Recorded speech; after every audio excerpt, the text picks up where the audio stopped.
नमस्कार, आप देख रहे हैं दूरदर्शन किसान कार्यक्रम कृषि दर्शन में आप सभी का स्वागत है। मैं हूं ज्योत्सना टंडन। कृषि दर्शन एक ऐसा कार्यक्रम है जिसमें हम आपको कृषि जगत से जुड़ी तमाम जानकारियां देते हैं अपने 3 सेगमेंट्स के जरिए, जो कि है विज्ञान और किसान, कृषि स्टार्टअप और फार्मिंग इंडिया। इन तीनों ही सेगमेंट्स में होती हैं कुछ ऐसी खास जानकारियां जो कि आपके लिए काफी लाभकारी साबित हो सकती हैं। तो आइए अपने आज के कृषि दर्शन कार्यक्रम की शुरुआत करते हैं। आइए कार्यक्रम की शुरुआत करते हैं हमारे पहले सेगमेंट विज्ञान और किसान से। किसान भाइयों बहनों, आज हम आपको ले चलते हैं झारखंड। आपको बता दें कि झारखंड में घरों के खाली जगहों में पपीते के पेड़ लगाने का चलन है और खासकर अब वहां के जो कृषि वैज्ञानिक हैं वे इसे एक व्यवसाय के रूप में अवतरित करना चाहते हैं। आपको बता दें कि झारखंड के जो आदिवासी लोग हैं वो पपीते की खेती में ज़्यादा दिलचस्पी रखते हैं और अगर इसे व्यवसाय के रूप में वे अपना लें तो लाभकारी साबित हो सकती है और साथ ही साथ वे ज़्यादा से ज़्यादा आर्थिक लाभ भी इससे प्राप्त कर सकते हैं। तो आइए इसी पर आपको दिखाते हैं हमारी आज की एक खास रिपोर्ट।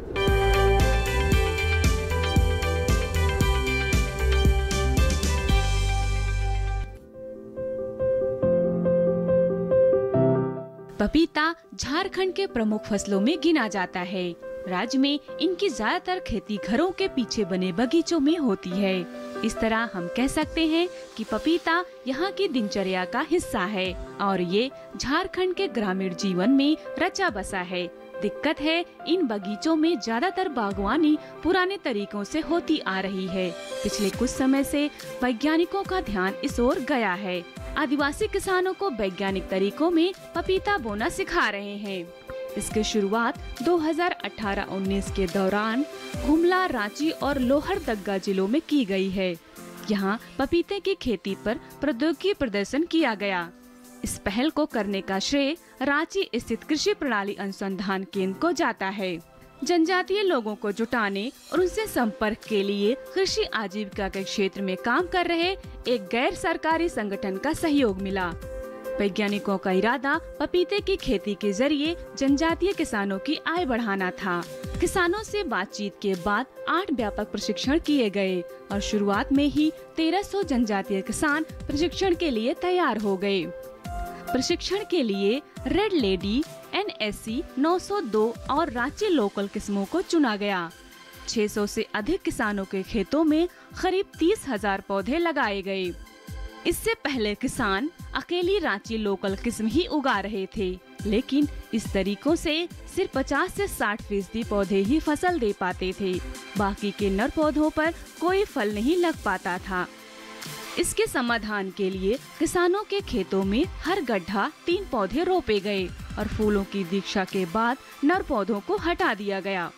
इस तकनीक ने गजब का काम किया और अब 80 से 90% पौधे फल देने लगे हैं।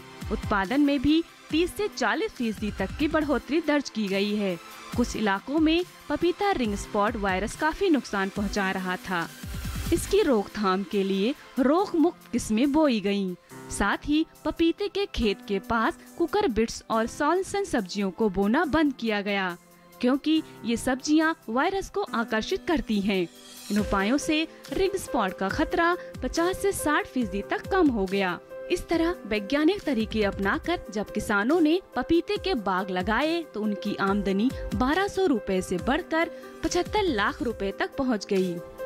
इससे बहुत सारे किसान पपीते की वैज्ञानिक खेती की ओर प्रेरित हुए। जाहिर है, इससे रोपण सामग्री की मांग तेजी से बढ़ने लगी। वैज्ञानिकों ने गुमला और लोहरदग्गा जिलों में करीब 16 प्रगतिशील किसानों को पपीते के बेहतर नर्सरी तैयार करने का प्रशिक्षण दिया। लॉकडाउन के दौरान नर्सरी से की गई अतिरिक्त आय किसानों के लिए वरदान साबित हुई। अच्छे परिणाम आए तो झारखंड सरकार ने राज्य और केंद्र प्रायोजित योजनाओं के तहत जनजातीय किसानों के बीच पपीते की खेती को बढ़ावा देना शुरू कर दिया। उम्मीद की जा रही है कि नई तकनीक के कारण बड़ी आय प्रवासी मजदूरों के लिए रोजगार के अवसर देगी। तो अभी आपने देखा सेगमेंट विज्ञान और किसान। अब आइए एक नजर डाल लेते हैं पशुपालक कैलेंडर पर। जनवरी माह में पशुओं को शीतलहर से बचाएं। पशुओं को खुरपका मुंहपका का टीका अवश्य लगवाएं। जनवरी माह में बाज संतति का विशेष ध्यान रखें। नवजात पशुओं का विशेष ध्यान इस माह में रखें। पशुओं के दुहान से पहले आयन को धो लें। इसके साथ ही कार्यक्रम कृषि दर्शन में वक्त हो चला एक छोटे से ब्रेक का। जल्द लौटेंगे वापस अन्य जानकारियों के साथ। आप देखते रहिए दूरदर्शन किसान।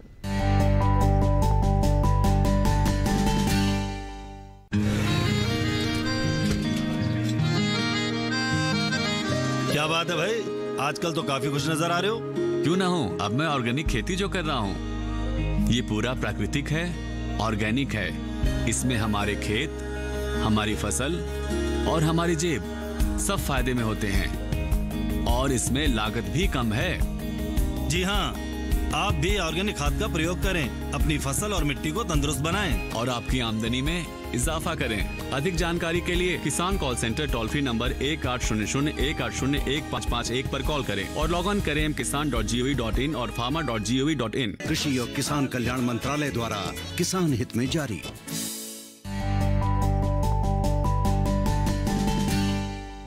ब्रेक के बाद एक बार फिर आप सभी का स्वागत है कार्यक्रम कृषि दर्शन में। आइए कार्यक्रम में बढ़ते हैं आगे और अब देखते हैं सेगमेंट कृषि स्टार्टअप। परंपरागत खेती के साथ साथ अगर आप पशुपालन करते हैं तो निश्चित तौर पर आपको सफलता मिलती है। साथ ही साथ आप अपनी आर्थिक स्थिति में भी सुधार ला सकते हैं। आइए आज आपकी मुलाकात करवाते हैं एक ऐसे ही सफल किसान से जिन्होंने खेती के साथ साथ पशुपालन के क्षेत्र में अपना हाथ आगे बढ़ाया और दूसरे किसानों के लिए मिसाल बन गए। हाल ही में उनको पद्मश्री पुरस्कार से भी सम्मानित किया गया। तो आइए देखते हैं उनकी सफलता की ये कहानी। पानीपत जिले के गांव डिडवाड़ी निवासी नरेंद्र सिंह द्वारा मुर्रा व साहिवाल नस्ल को संरक्षित करने पर भारत सरकार द्वारा उन्हें पद्मश्री अवार्ड से नवाजा जा रहा है। नरेंद्र सिंह को बचपन से पशुओं की देखभाल व लगाव का शौक था। शुरुआत से ही उनका ज्यादातर समय पशुओं की बेहतर ढंग से देखभाल करने में बीतता था। चूंकि वो किसान के साथ पंचायत विभाग में ग्राम सचिव भी हैं, ड्यूटी के बाद पशुओं की देखभाल के समय यही प्रयास रहता था कि कुछ पशुओं के हित में भी किया जाना चाहिए। करीब 20 साल पहले नरेंद्र सिंह ने 10 पशुओं के साथ गांव में अपने प्लॉट पर डेयरी की शुरुआत की थी। अब भैंस, झोटे व सांड समेत आज उनकी डेयरी फार्म पर करीब 150 पशु हैं। नरेंद्र सिंह को वर्ष 2013 व वर्ष 2015 में राष्ट्रीय अवार्ड, 2017 में गोपाल रत्न अवार्ड व वर्ष 2018 में मुर्रा रत्न अवार्ड से भी नवाजा जा चुका है। नरेंद्र सिंह के फार्म की खास बात यह है कि मुर्रा नस्ल की सुंदरता को देखने के लिए विदेशी भी यहाँ आते हैं। तभी तो कोलंबिया के राजकुमार समेत इनकी डेयरी का कई देशों के प्रतिनिधि दौरा कर चुके हैं। इनकी मुर्रा नस्ल की भैंस प्रतियोगिताओं में चैंपियन रह चुकी है। वहीं छोटा शहंशाह दूसरे स्थान पर रहा। इन्हें खरीदने विदेशों से भी लोग आ चुके हैं। हालांकि इन पशुओं का दाम बढ़ चढ़ कर लगाया जा रहा है, पर फिलहाल इन्होंने इन्हें बेचने से मना कर दिया है। मुर्रा नस्ल का झोटा घोलू, प्रिंस व शहंशाह समेत भैंसों की ख्याति देश भर के अलावा विदेशों में छाने के बाद करीब 5 वर्ष पहले उनकी डेयरी पर कोलंबिया के राजकुमार समेत कई देशों के प्रतिनिधियों ने विजिट कर पशुपालन की तकनीक को नजदीक से जाना था। उनकी डेयरी के हरियाणा साहिवाल सांड, नंदी व मुर्रा नस्ल की भैंस प्रतियोगिताओं में प्रथम रहकर चैंपियन बनी व छोटा शहंशाह दूसरे स्थान पर रहा है। पशुपालन सदा से फायदे का सौदा रहा है। अगर किसान नई तकनीकों और सूझबूझ से करें तो इस क्षेत्र में अच्छा लाभ कमाया जा सकता है। साथ ही अपनी आय भी दोगुनी करने में सफलता हासिल कर सकता है।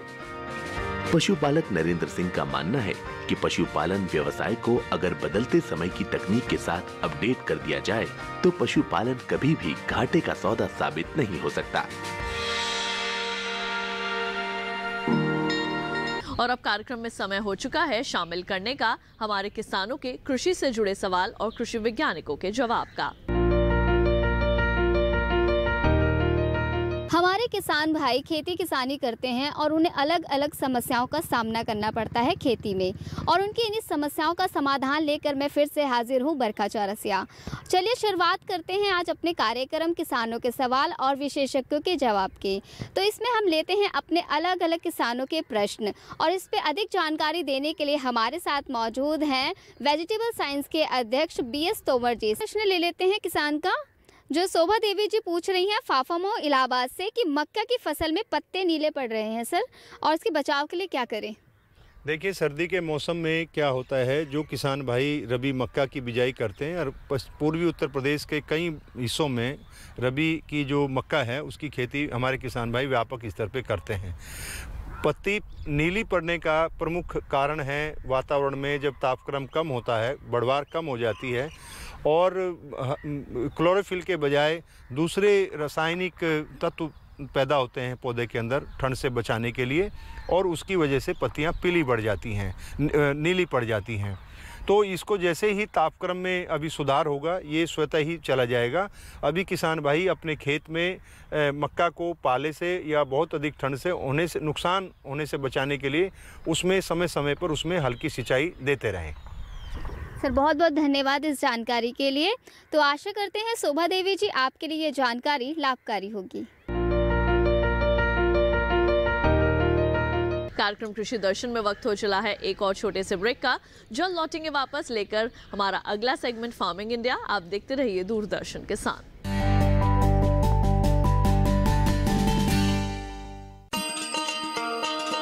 किसान भाइयों गांठ बांध लो, गांठ बांध लो, बात बहुत है काम की, समृद्धि के पैगाम की।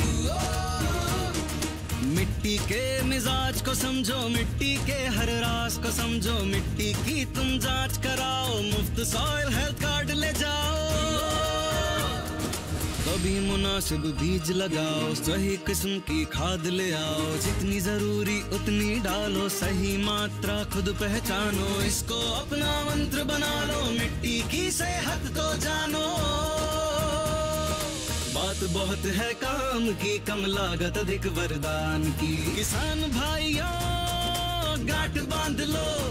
आज ही मिट्टी की जांच कराएं, राज्य सरकार के कृषि अधिकारी से संपर्क करें और मुफ्त में सॉइल हेल्थ कार्ड पाएं। कृषि और किसान कल्याण मंत्रालय द्वारा किसान हित में जारी। ब्रेक के बाद एक बार फिर आप सभी का स्वागत है कार्यक्रम कृषि दर्शन में। आइए कार्यक्रम में बढ़ते हैं आगे और अब देखते हैं सेगमेंट फार्मिंग इंडिया। किसान भाइयों बहनों, हमारी वर्तमान सरकार आपके हितों के लिए समय समय पर योजनाएं लेकर आती रहती है जिससे कि आपको खेती किसानी के क्षेत्र में लाभ मिल सके। प्रधानमंत्री फसल बीमा योजना को लागू किए हुए पूरे 5 साल हो गए हैं और हमारे कई किसान भाई बहन ऐसे हैं जिन्होंने इससे लाभ भी प्राप्त किया है। आइए दिखाते हैं इस पर आपको एक स्पेशल रिपोर्ट।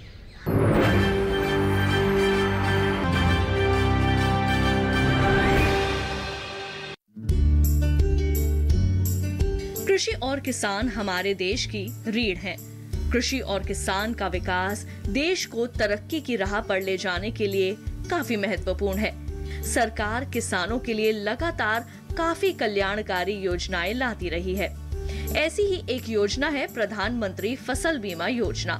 इस योजना की शुरुआत 2016 में की गई थी और 2021 में इस योजना ने सफलतापूर्वक अपने 5 वर्ष पूरे किए हैं, यानी इसके क्रियान्वयन को पूरे 5 वर्ष हो चुके हैं।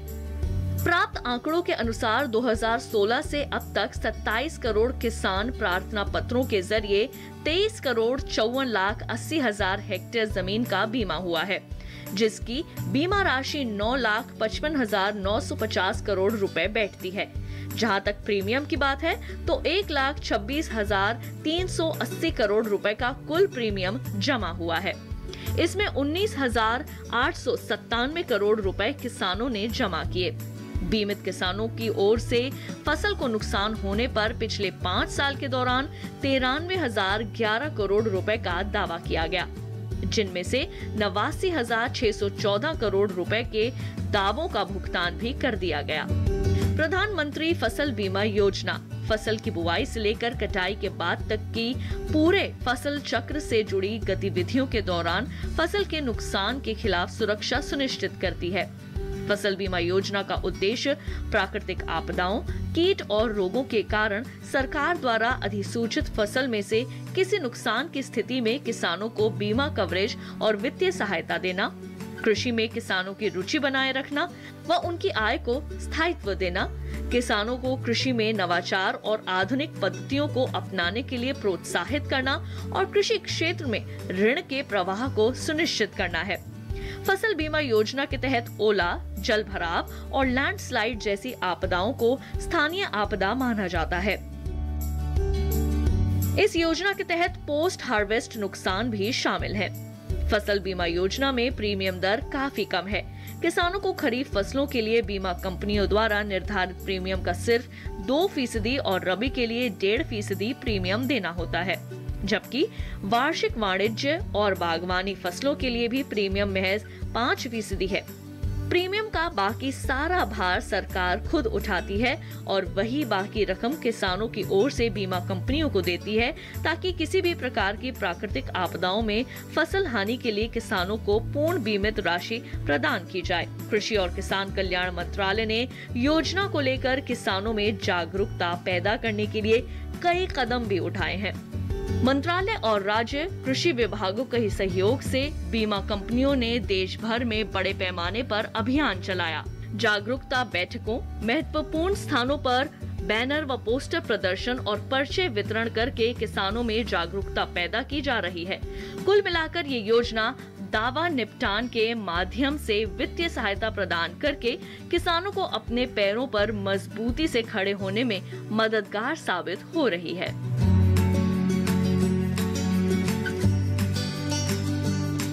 किसान भाइयों और बहनों, प्रधानमंत्री नरेंद्र मोदी जी के नेतृत्व में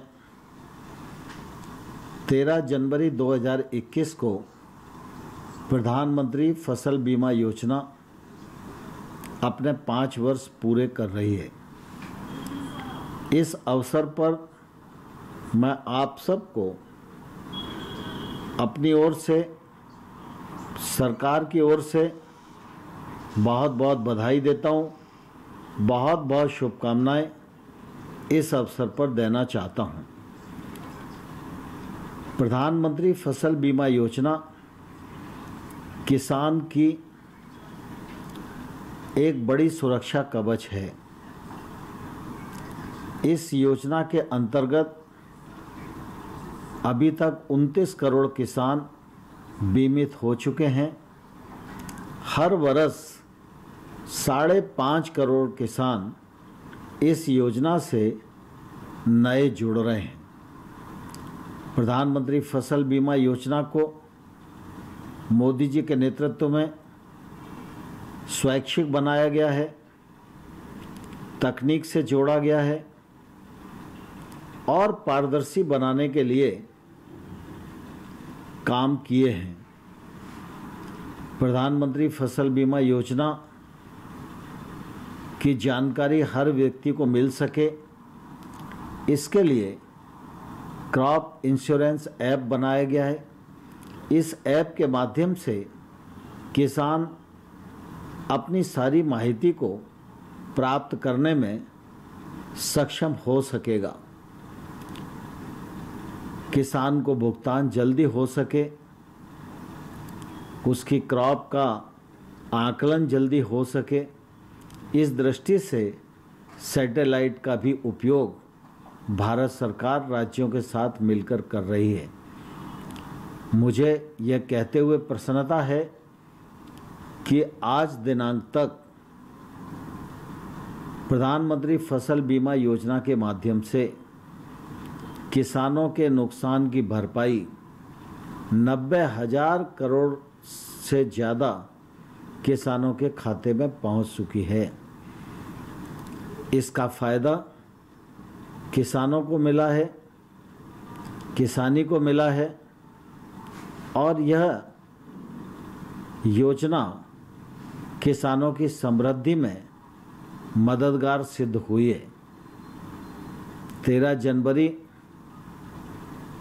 2021 के इस अवसर पर मैं पुनः सभी किसान भाइयों को अपनी ओर से बहुत बहुत शुभकामनाएं देता हूं और उनसे यह आग्रह करना चाहता हूं कि आपके अपने आसपास, आपके जान पहचान के, आपके गांव के, आपके पड़ोस के हर किसान भाई और बहन अपनी फसल का बीमा कराएं, जिससे कि कभी भी प्राकृतिक आपदा आए तो यह सुरक्षा कवच उनके जीवन में मददगार सिद्ध हो सके। बहुत बहुत धन्यवाद।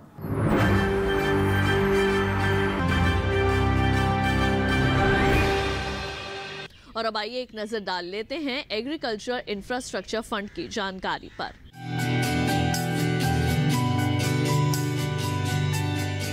कृषि क्षेत्र के लिए अवसंरचना यानी बुनियादी ढांचा बहुत ही महत्वपूर्ण है।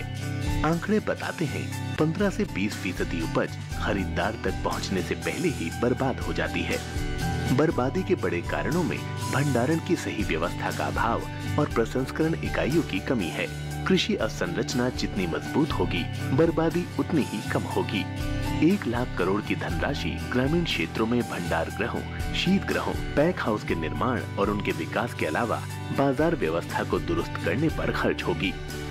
इसके साथ साथ प्रसंस्करण इकाइयां, निजी उद्यम, किसान उत्पादक संगठन और प्राथमिक कृषि ऋण समितियां, विपणन सहकारी समितियां भी इसका लाभ ले सकती हैं।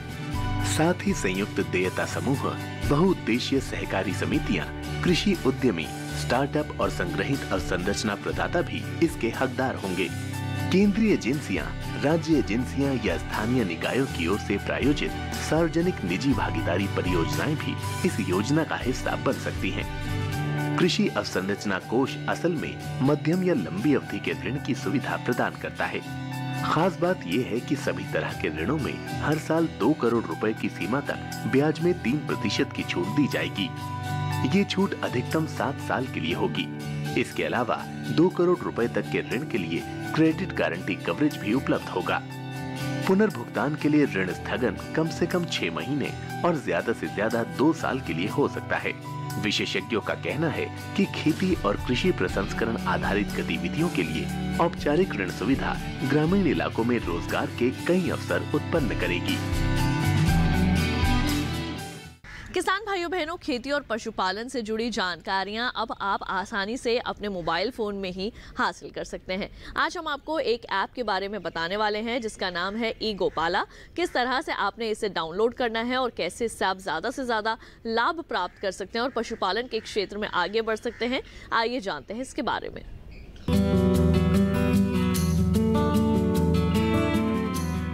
हमारे देश में आबादी का एक बड़ा हिस्सा पशुपालन से जुड़ा है।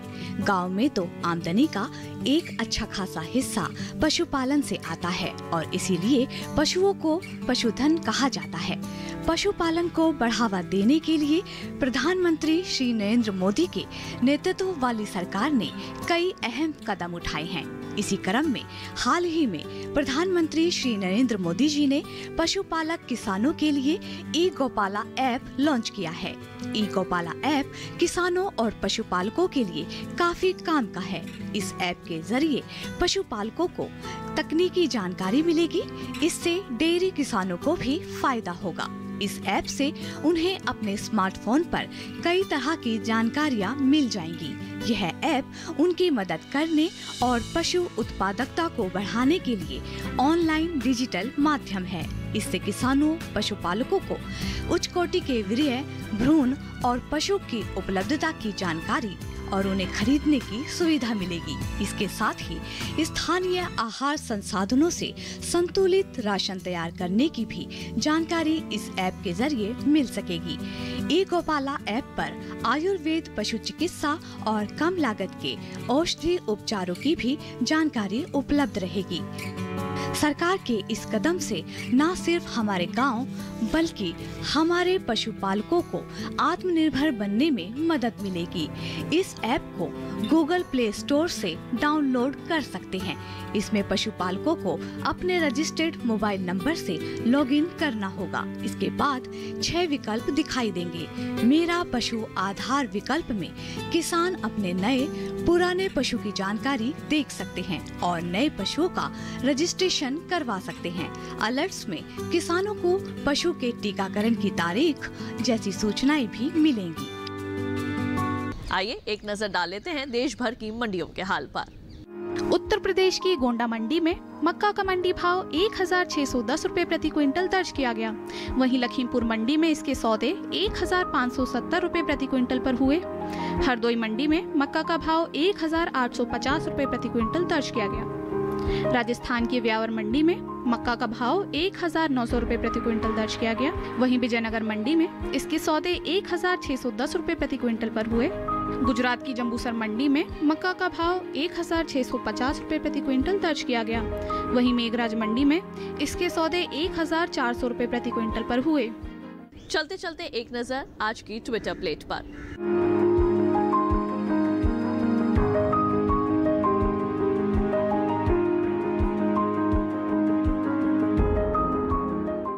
तो किसान भाइयों बहनों, हम उम्मीद करेंगे हमारे आज के कृषि दर्शन कार्यक्रम में दी गई जानकारियां आप सभी के जरूर काम आएंगी।